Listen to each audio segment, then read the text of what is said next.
Perkenalkan nama saya Rio Parulian, NIM saya 28025814844. Saya berasal dari jurusan Hukum Bisnis. Saya berkuliah di BINUS Kemanggisan. Saya dan dosen pengajar saya adalah Pak Besar. Oke, di sini saya akan menjelaskan perbandingan negara federal dan negara monarki.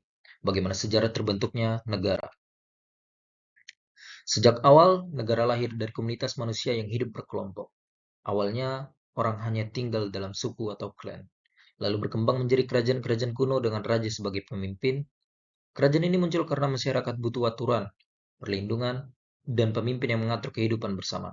Seiring waktu, makin ke sini bentuk negara semakin beragam, dan ada dua yang paling menonjol, yaitu negara federal dan negara monarki. Saya akan menjelaskan dari negara federal. Negara ini terbentuk karena wilayahnya luas atau masyarakatnya sangat beragam. Untuk itu, kekuasaan dibagi antara pemerintah pusat dan daerah, contohnya Amerika Serikat dan Jerman. Tujuannya agar daerah tetap punya kewenangan sendiri, tetapi tetap berada dalam satu kesatuan negara. Lalu berikutnya adalah negara monarki. Negara ini lahir dari tradisi kerajaan, di mana kekuasaan berada pada seorang raja atau ratu. Ada yang bersifat absolut, atau semua keputusan di tangan raja, dan ada yang bersifat konstitusional. Raja hanya simbol, pemerintahan dijalankan parlemen dan perdana menteri. Contohnya Arab Saudi yang bersifat absolut dan Inggris yang bersifat konstitusional. Dengan begitu, bisa disimpulkan bahwa negara awalnya lahir dari kelompok manusia kecil, lalu berkembang menjadi kerajaan, dan hingga kini bertahan dalam bentuk federal maupun monarki, sesuai dengan sejarah budaya dan kebutuhan rakyatnya. Lalu, asal-usul negara federal. Em, Asal-usul negara federal. Negara federal biasanya terbentuk karena adanya wilayah-wilayah yang berbeda secara budaya, bahasa, suku, atau agama, yang kemudian sepakat bersatu dalam satu negara, tetapi tetap ingin mempertahankan otonomi atau kekuasaan di daerah. Faktor pendorongnya antara lain wilayah yang sangat luas, keragaman masyarakat, dan kebutuhan untuk mengatur daerah sesuai kekasannya. Karena setiap daerah kan berbeda-beda. Lalu dengan sistem ini, pemerintah pusat hanya mengurus urusan besar atau pertahanan politik luar negeri dan moneter. Sedangkan daerah negara bagian mengurus hal-hal lokal seperti pendidikan, hukum daerah, atau kesehatan. Ciri-ciri utama dari negara federal adalah konstitusi tertulis, mengatur secara jelas pembagian kekuasaan pusat daerah. Lalu kedua, dua tingkatan pemerintah. Pusat dan negara bagian sama-sama punya kewenangan.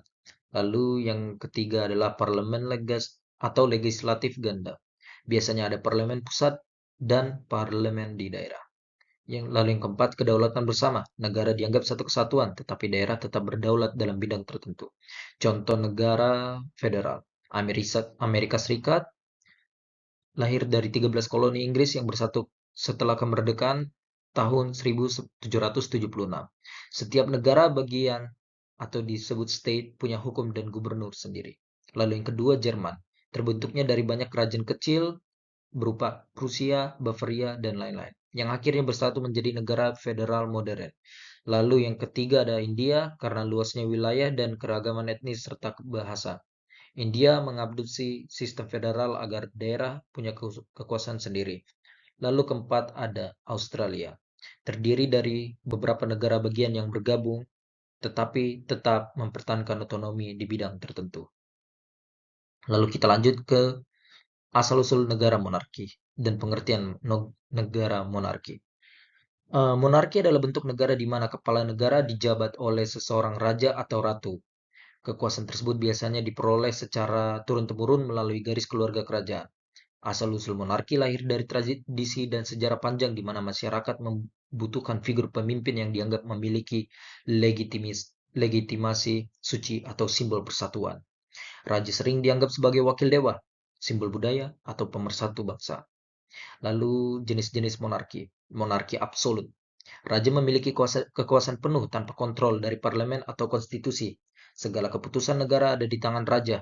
Contoh Arab Saudi atau Brunei Darussalam.